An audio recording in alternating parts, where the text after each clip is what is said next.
오늘부터 아모스 선지서에 대해서 우리가 새벽마다 말씀을 살핍니다. 아모스 이러면 뜻이 무거운 짐진 자라고 하는 뜻입니다. 짐진 자, 짐꾼이란 말이에요. 짐꾼. 왜 이 사람 짐꾼인가 잘 모르겠지만 이 사람 남쪽에서 태어났습니다. 남쪽에서 태어났는데 하지 않아도 되는 북쪽 올라가서 예언을 했어요. 남쪽에 살았으면 그냥 잘 살았을 텐데 하나님이 남쪽 선지자를, 북쪽에 선지자가 없었나 봐요. 너무 타락하고 하나님을 떠나 있어서. 그러니까 남쪽에 있는 사람을 하나님 소명을 주어서 북쪽으로 올라가서 예언하게 한 사람이 아모스라고 하는 사람이에요. 그러니까 저도 안 져도 되는 짐을 진 거죠. 그래서 아모스라고 지었는지 짐을 지었는지 모르겠습니다. 그래서 이 사람 선지자 라이센스가 없었어요. 그 당시에 신학교 안 나왔어요. 이 사람은 제도권 밖에 있는 사람이었습니다. 평신도 했어요. 그래서 이 사람이 예언할 때 네가 선지자냐? 막 이런 이야기를 들었던 것 같습니다. 제도권 밖에 있는 사람이었고 광야에 있는 사람이었는데 하나님이 불러서 아무 연고도 없는 북쪽에 올라가서 예언을 하나님 맡긴 사람이다라고. 이 사람이 짐꾼, 무거운 짐진 자 아모스라고 하는 사람이에요. 하나님 우리에게 소명을 주시죠. 우리에게 일을 맡기십니다. 일을 맡기실 때 하나님 맡기시는 일의 특징이 뭔 줄 아세요? 그게 뭐냐면 내가 안 져도 되는 짐을 지게 만드시는 거예요. 우리가 모든 고난과 어려움과 짐은 무거운 것 아닙니까? 이 짐을 다 하나님이 주셨다. 그건 좀 오반 것 같고, 왜냐하면 내가 잘못해서 지는 짐도 있지 않습니까? 내가 판단 미스로 져야 되는 짐도 있습니다. 어떻게 구별하느냐? 내가 내 잘못으로 지는 짐, 이것은 내 감당해야 돼요. 하나님 앞에 힘을 달라고 회개를 하든지 감당을 해야 하는데, 하나님이 주신 짐은 무엇이냐? 내가 감당하지 않아도 되는데 져야 되는 짐이에요. 내가 다른 사람들과 함께 똑같이 악에 부역하고 악에 같이 섞여서 살면 나에게 아무런 고통이 없어요. 손해보는 게 없어요. 그런데 하나님 때문에 고난받고 하나님 때문에 포기하고 하나님 때문에 내가 마이너의 길을 걸어간다. 그러면 그 하나님이 맡기시는 짐이에요. 그때 예수님께서 수고하고 무거운 짐진 자들아 다 내게로 오라 할 때 하나님이 가볍게 해주시는 짐이 이런 짐입니다. 오늘 여러분들이 기도하는 가운데 여러분들 위에 지어져 있는 짐은 어떤 것입니까? 여러분들이 하나님을 떠났기 때문에 지는 짐입니까? 아니면 하나님이 여러분들에게 사명을 맡겨서 지우신 짐입니까? 이 뒤에 두 번째 짐은, 하나님 맡기신 짐은요, 예수님 앞에 나아가면 가벼워져요. 왜냐하면 예수님이 같이 들어주시기 때문에. 내 멍에는 가볍고 그랬잖아요. 내 멍에는 가볍고. 하나님께 맡기십시오. 주변 사람들이 볼 때는 야, 저 사람 저 짐을 어떻게 다 감당하나. 그러나 기쁨이 있어요. 구역장님들, 교회에서 봉사하시는 분들, 계속 똑같이 1년을 하루같이 봉사하시는 분들 있죠. 그 사람들 물어보세요. 기쁨이 있어요. 하나님 주시는 깊은 기쁨과 만족과 충만함이 있습니다. 왜 그러냐면 여러분들, 저와 여러분들의 능력이 뛰어나서 그런 게 아니고 하나님이 그 짐을 져주시기 때문에 그렇습니다. 여러분들 하나님을 떠나서 지는 짐이라면 오늘 하나님 앞에 죄를 돌이켜서 회개해서 그 짐을 벗어나기를 바라고, 하나님이 지어주신 짐이라면 이것을 잘 감당할 수 있기를 예수님의 이름으로 축복합니다. 그리고 아모스가 불림받았다라고 하는 것은요, 1절 보면 아모스 시대, 아모스의 소개가 나오죠. 소개가 유다 왕 우시아의 시대 곧 이스라엘 왕 요아스의 아들 여로보암의 시대 지진전 2년에, 여기까지는 이제 시대고요. 시대를 이야기하는 것이고, 드고아의 목자 중 아모스가 이렇게 됐어요. 선지서를 시작할 때는 항상 선지자의 소개가 먼저 나옵니다. 이 사람이 누군가 항상 먼저 나와요. 그런데 소개가 길면 길수록 뭐라 그랬어요? 있는 집 자식이라 그랬죠. 그렇죠. 누구의 손자, 누구의 아들, 누구니라 이러면 있는 집 자식이에요. 왕족이에요. 근데 오늘 아모스는 어떻게 소개하고 있습니까? 그냥 아무것도 없어요. 드고아의 목자 중 아모스. 무슨 말입니까? 제도권 밖에 있는 사람이에요. 이 사람 준비되지 않은 사람이에요. 갑자기 소명을 받은 거예요. 이걸 보면 하나님 주시는 메시지가 있죠. 무슨 메시지일까요? 하나님의 부르심에는 경계가 없다라고 하는 거예요. 하나님 누구나 부르신다. 하나님은 가난한 사람이나 부자나 많이 배운 사람이나 적게 배운 사람이나 하나님이 그때그때 필요에 따라서 부르신다라고 하는 것입니다. 그럼 하나님이 어떤 사람 기뻐하실까요? 그 부르실 때 순종하는 사람, 그 사람 기뻐하십니다. 우리가 교회에 봉사를 부탁을 한다거나 하나님이 부르심을 통해서 말씀을 전하면 조금 더 준비해서 하겠다는 사람이 있어요. 그러나 그것은 그렇게 좋은 태도는 아닌 것 같아요. 하나님께서 필요해서 부르실 때 그때 기도한 이후에 깊이 아멘 하고 나아가면 하나님이 사용하신다는 거예요. 그 제도권 밖에 있는 아모스를 하나님 불러서 북쪽 이스라엘 전체의 심판을 선포하는 자로 하나님 사용하십니다. 그때 부르실 때 순종하겠습니다. 이렇게 해서 자기를 깨끗하게 준비하고 있는 것이 좋은 것이지, 내가 완벽하게 준비가 되어서 쓰임 받겠다 그러면요 평생 쓰임 못 받아요. 평생 헌신 못 합니다. 하나님 부르실 때 기대감을 가지고 나아갈 수 있기를 축복합니다. 그리고 이제 아모스가 북쪽 이스라엘에 대한 심판을 선포하는데, 처음 어떻게 심판을 선포하냐면 그 주변국들의 심판을 먼저 예언해요. 그러니까 점점점 우리 사격을 할 때도 총을 한 발 쏴보잖아요. 중앙에 딱 맞는지 안 맞는지, 탄착군 형성이라 그러죠. 주변이 먼저 맞는다고요. 그러면서 점점 이렇게 에임 가운데 포인트로 이렇게 맞아가는 것처럼 주변국에 대한 심판을 먼저 선포합니다. 아모스 이 사람이. 그래서 오늘 읽었던 본문은 북이스라엘의 주변국들이 어떻게 망하게 되고 어떤 죄 가운데 있는가를 아주 이렇게 요약적으로 기록을 하고 있는 것이죠.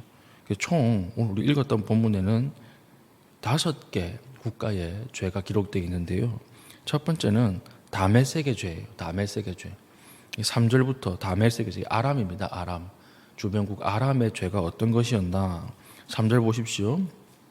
이와 같이 말씀하시되 다메섹의 서너 가지 죄로 말미암아 내가 그 벌을 돌이키지 아니하리니 이는 그들이 철 타작기로 타작하듯 길르앗을 압박하였습니다. 지금 다메섹 아람의 죄가 무엇입니까? 전쟁에서 이기고 난 다음에 속국, 패배국을 너무나 심하게 타작했다는 거예요. 너무 심하게 대했다는 거예요. 승자인데 승자가 패자에 대한 어떤 긍휼이 없이 너무나 비인간적으로, 비국가적으로 인도주의 성향을 무시하고 이걸 타작을 했다. 밀을 까부르듯이 막 이렇게 타작을 했다. 그걸 하나님이 싫어하신다는 것입니다. 여러분들, 우리도 마찬가지죠. 우리 과거에 우리를 무시했던 사람, 우리를 핍박했던 사람, 나를 아주 힘들게 했던 사람, 하나님이 시간이 지나서 하나님 복을 주셔서 뒤집히는 경우가 있어요. 내가 이제는 갑의 위치에 올라가고 그 사람이 아주 상황이 안 좋아질 때가 있습니다. 그러나 그때 무시해서는 안 돼요. 그때 조롱해서는 안 돼요. 왜 그렇습니까? 그걸 하나님 미워하세요. 그 사람을 위해서 기도하시고, 과거에 그 사람이 나에게 뺨을 때리고 나를 위기에 처했다 하더라도 상황이 바뀐 이후에 복수하지 마십시오. 하나님이 기뻐하시지 않는 것입니다. 오늘 이 일을 국가적으로 아람이 행했습니다. 그래서 하나님이 멸하시겠다, 이걸 이야기하시죠. 그리고 6절에는 6절부터 8절까지는 블레셋의 죄예요. 가사라고 하는 죄인데, 가사라고 하는 죄는 무슨 죄를 지었습니까? 6절 보니까 내가 그 벌을 돌이키지 아니하리니 이는 그들이 모든 사로잡은 자를 끌어내 에돔에 넘겼습니다. 이 점령한 다음에 여기 있는 사람들을 다 인신매매 해버린 거죠. 그러니까 돈이 중요했던 거예요. 돈이 사람 위에 있는 국가였어요. 돈 때문에 사람 인신매매하는 것을 아무렇지 않게 생각했던 국가였다는 것입니다. 이것을 하나님이 기억하시고 심판한다, 이 예언을 하시는 것이죠. 그리고 9절부터는 두로의 죄예요. 두로라고 하는 나라는 오늘날 우리 좀 생경한 나라지만 페니키아입니다. 페니키아. 세계 최초로 알파벳을 만들었어요. 이 나라가 왜 알파벳을 만들었느냐? 이 당시 지중해 무역의 중심 도시 국가였거든요. 돈이 너무 많으니까 이 돈을 계산하기 위해서 처음으로 숫자와 알파벳을 만들었던 세계 최초의 국가예요. 두로, 페니키아. 이 사람들은 돈이 너무 중요했던 사람이에요. 그래서 어떤 죄를 지었을까요? 우리 9절 하반절 보면 그 형제의 계약을 기억하지 아니하고 모든 사로잡은 자를 에돔에 넘겼습니다. 돈 된다 그러면 계약도 필요 없고 약속도 필요 없는 국가예요. 돈을 추구하는 국가였습니다. 끝없이 돈을 추구하다가 그래 너희들이 돈만 추구하냐? 그럼 망할 것이다. 이걸 아모스의 입술을 통해서 하나님이 예언하시는 것입니다. 11절부터는 에돔의 죄, 에돔. 우리 오바댜 할 때 에돔 우리 했죠. 우리 그 산 위에 성 지어 놓고 하나님 조롱하고 했던 그 에돔. 에돔의 국가의 죄는 어떤 죄입니까? 11절 하반절 보면 내가 그 벌을 돌이키지 아니하리니 이는 그가 칼로 그의 형제들을 쫓아가며 긍휼을 버리며 항상 맹렬히 화를 내며 분을 끝없이 품었음이라. 에돔의 죄는 형제 팔아버리는 것, 형제 살해 이것과 항상 화가 나 있다는 것이에요. 항상 화가 나 있다. 여러분 항상 화가 나 있는 거 하나님 기뻐하시지 않아요. 우리 부부 사이에서도 화가 나면 그 분을 해가 질 때까지 품고 자지 마라 이렇게 이야기하지 않습니까? 주변에 항상 화가 나 있는 사람이 있어요. 자기 환경에 화가 나 있고 자기 내 팔자야 이렇게 얘기하는 사람 있죠. 이 사람들 조심하셔야 됩니다. 하나님이 항상 분을 품고 있는 사람 기뻐하지 않아요. 하나님께서 앞에 이게 모세오경에 보면 애굽에서 종살이 했잖아요. 이스라엘 백성들이. 그런데 애굽에서 종살이한 백성들에게 애굽을 미워하지 마라 그렇게 얘기했어요. 애굽이 얼마나 밉겠어요. 얼마나 싫겠어요. 그런데 그래서 너희가 애굽에서 살지 않았느냐. 애굽에서 나오는 그 작물을 먹고 살지 않았느냐. 애굽을 미워하지 말고 애굽을 축복하라. 애굽을 위해 기도하라. 이렇게 말씀하신 하나님이세요. 여러분들 내가 항상 분이 나 있고 항상 화가 난다. 그러면 내가 하나님의 은혜에서 떠나 있구나. 오늘 이 아모스의 말씀을 기억하시기 바랍니다. 항상 화가 나 있으니까 하나님 심판하시는 거예요. 그리고 그 다음 죄가 암몬의 죄지요. 암몬은 어떤 죄를 지었느냐. 13절 보면 내가 그 벌을 돌이키지 아니하리니 이는 그들이 자기 지경을 넓히고자 하여. 땅에 미친 민족이었어요. 땅이 너무 중요한 민족이었어요. 땅에 대한 욕심 때문에 무슨 짓을 했습니까? 길르앗의 아이벤 여인의 배를 갈랐습니다. 임산부의 배를 가른다라고 하는 건 두 가지 의미가 있습니다. 고대에서. 첫 번째는 사기저하예요. 이걸 보고 반항하여 전쟁을 일으키지 못하게 하도록. 이렇게 잔인한 민족에게 우리가 대들었다가는 죽는다. 이걸 보여주기 위해서 가장 잔인한 행동을 했던 것이고요. 두 번째는 뭐냐면 이 미래의 우환 제거예요. 미래의 우환 제거. 이 남자가 태어나서 군대가 되면 나중에 자기 나라를 공격할 거 아니에요. 그러니까 미래의 우환을 미리 제거해 버리는 거예요. 하나님 이걸 기억하신 거예요. 이걸 보시고 이 나라는 이 죄 때문에 망한다. 너무나 폭력적이고 너무나 비인간적인 행동을 했던 이 나라는 망하게 될 것이다. 마지막으로 2장 1절부터는 모압의 죄입니다. 모압의 죄. 모압은 어떤 죄를 지었습니까? 2장 1절 보십시오. 하반절에 이는 그가 에돔 왕의 뼈를 불살라 죄를 만들었음이라. 상대방 나라가 싫다 그래가지고 그 에돔 왕의 상대방 국가의 왕의 무덤을 파내서 뼈를 불살라 버리는 그런 아주 비인간적인 행동을 했던 국가들. 이스라엘 주변 국가들이죠. 주변 국가들입니다. 이 국가들에 대한 죄를 하나님이 모조리 기억하시는 것입니다. 지금 나온 5개의 국가의 공통된 점은 무엇입니까? 첫 번째는 약자에 대한 선대가 없었다라고 하는 거예요. 그 다음 비인간적이었고 굉장히 폭력적이었고 억압적이었던 국가. 하나님이 약자에 대한 선대를 잃어버린 국가, 비인간적이고 폭력적인 국가는 반드시 망하게 하십니다. 하나님 반드시 심판이 와요.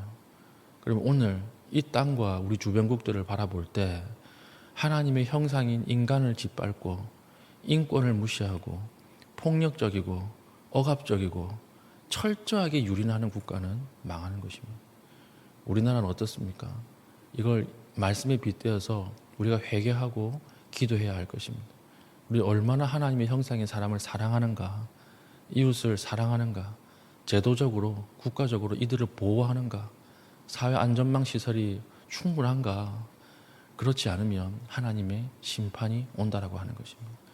그래서 우리나라를 위해서 정말 깊이 기도해야 될 시대예요.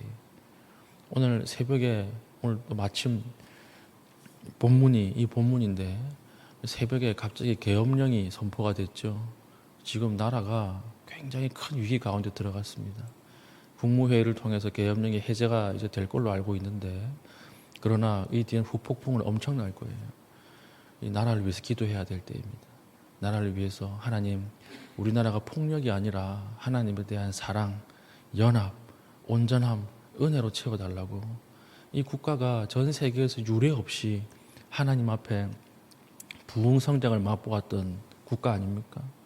제2의 예루살렘이다. 이게 전 세계 기독교인들이 한국을 부르는 이름이었습니다. 그런데 불과 한 세대 만에 완전히 무너져서 우상을 숭배하고 땅을 숭배하고 폭력을 숭배하고 이런 국가가 되어버렸어요. 하나님 앞에 우리가 깊이 이 시간 국가를 위해서 기도할 수 있기를 바라요. 그리고 또 한 가지는 하나님이 지금 오늘 이 심판을 선포하는 국가들이 자기 백성이 아니에요. 이방 땅이에요. 이방 땅을 향해서 하나님이 너희는 심판받는다 이렇게 이야기하고 있잖아요. 이 말은 무슨 뜻인가 하면 하나님이 이방인들도 다스리고 계신다는 거예요. 우리는 종종 교회 안에 있는 크리스찬에게만 하나님의 영향력이 있다라고 착각하기 쉽습니다. 그래서 이방은 하나님이, 세상은 관심이 없다 이렇게 생각할 수 있지만 오늘 말씀을 보면 그게 아니죠. 이 땅의 모든 일들, 종교적 일뿐만 아니라 비종교적 일, 세속의 일까지도 하나님이 다 개입하시고 관할하시는 거예요. 그 사람들을 통해서, 그 사람들의 실수와 판단 미스, 비록 그것을 통해서라도 하나님이 자기 뜻을 이루어 가시는 것입니다. 그래서 하나님을 바라볼 때 비종교화된 세상 속에서 신앙을 유지할 수 있는 거예요. 다니엘 보십시오. 다니엘에게는 국가가 망했죠. 하나님이 바벨론 신에게 졌다고 생각하던 시대였습니다. 그런데 끝까지 하나님에 대한 여호와 신앙을 유지할 수 있었던 비결이 무엇입니까? 그것도 우상의 정중앙의 왕궁 아래에서 끌려간 곳에서 자기의 신앙을 유지할 수 있었던 유일한 비결은 무엇이었을까요? 하나님이 이스라엘뿐 아니라 바벨론도 통치하신다라고 하는 믿음이 있었기 때문에 그런 거예요. 하나님이 이 온 우주의 주인이라고 하는 그 믿음과 신앙이 있었기 때문에 비종교화되고 세속화된 세상 속에서도 자신의 믿음을 유지할 수 있었던 것입니다. 오늘 우리 똑같은 상황이죠.